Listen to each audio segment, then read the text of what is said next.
Need dash milk. এখন milk কি বলো, কাউন্টেবল নাকি আনকাউন্টেবল নাউন বলো। এই যে মিল্ক হচ্ছে আনকাউন্টেবল নাউন, তাই মিল্কের ক্ষেত্রে ব্যবহার করা হয়েছে a little. I need a little milk, আমার কিছু দুধ প্রয়োজন, আমার কিছু দুধ প্রয়োজন। ঠিক আছে কি আই নিড সাম। এখন এই যে কি অ্যাডভাইস, অ্যাডভাইস, অ্যাডভাইস, অ্যাডভাইসেস আর এসে অ্যাডভাইস। এখন বলো অ্যাডভাইস কি কাউন্টেবল নাকি আনকাউন্টেবল নাউন বলো। অ্যাডভাইস কি কাউন্টেবল নাকি আনকাউন্টেবল? অ্যাডভাইস অবশ্যই অবশ্যই আনকাউন্টেবল নাউন। এখন আনকাউন্টেবল নাউন এসে তো এই যে এস বাই এস তো বসবে না, আর এই জায়গায় এস বাই এস নাই, আর এই জায়গায়ও এস বাই এই জায়গায় ইয়েস আছে, আর এই জায়গায় তো স্পেলিং ভুল, তাই এইটা বসবে। এই যে আই নিড সাম অ্যাডভাইস। তারপরে হচ্ছে কি I don't have, I do not have, আমার নেই কি। এটা ফার্নিচার, ফার্নিচার কি আনকাউন্টেবল নাউন। ফার্নিচার কি আনকাউন্টেবল নাউন, তাই আনকাউন্টেবল নাউনের পূর্বে কি মেনি বসে নাকি মাস বসে বলো। আনকাউন্টেবল নাউনের পূর্বে বসে হচ্ছে মাস, আর এই জায়গায় যেহেতু মেনি আছে দুইটা, এই দুইটা বাদ। এখন কথা হচ্ছে যে এই একটা মাস আছে আর এই একটা মাস আছে। এখন আনকাউন্টেবল নাউনের সাথে তো ভাই এস বসে না, তাই এইটা হবে যে মাছ ফার্নিচার।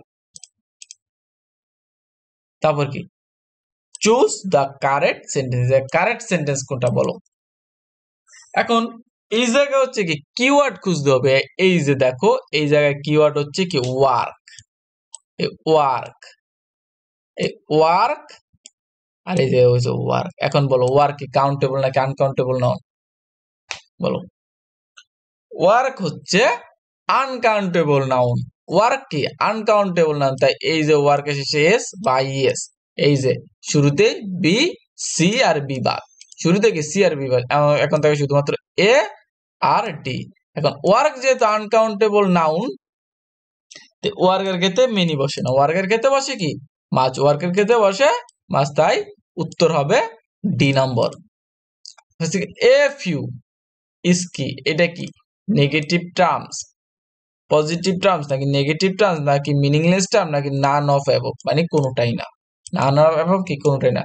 তাই আমরা ডিটারমিনারে পড়ছি কি ফিউ, এবং এই যে এ ফিউ আর এ লিটল উভয় পজিটিভ। শুধু যদি এই জায়গায় ফিউ থাকতো তাহলে এটা হতো নেগেটিভ, আর এই জায়গায় যেহেতু এ ফিউ আছে তাই এটা কি, এটা হলো একটা কি পজিটিভ টার্মস, এ ফিউ কি পজিটিভ টার্মস। তারপর which one use in a negative sense, এই জায়গায় নেগেটিভ হিসাবে কোনটি ব্যবহার করা হয়েছে বলো। দেখেন নেগেটিভ হিসাবে কোনটি ব্যবহার করা হয়েছে, দা ফিউ নাকি এ ফিউ নাকি ফিউ নাকি ভেরি ফিউ। আমরা ডিটারমিনে পড়েছি যে এ ফিউ, ফিউ এবং লিটল উভয় নেগেটিভ, ফিউ এবং লিটল কি উভয় নেগেটিভ। তারপর হচ্ছে এই জায়গায় আছে কি I have few books, I have few books এর অর্থ কি বলো। এই যে ফিউ, ফিউ মানে কি নেগেটিভ, ফিউ মানে কি নাই বললেই চলে, ফিউ মানে কি নাই বললেই চলে। এই জায়গায় আছে আমার বই নেই বললেই চলে, আমার অল্প কিছু বই আছে, আমার কিছু বই আছে, আমার বই আছে তবে অল্প। ঠিক আছে ফিউ, ফিউ মানে নেগেটিভ, নাই বললেই চলে, তো এটা হবে কি আমার নাই বললেই চলে। আজকের ক্লাস এই পর্যন্ত, নেক্সট ক্লাসে আবার দেখা হবে ইনশাআল্লাহ।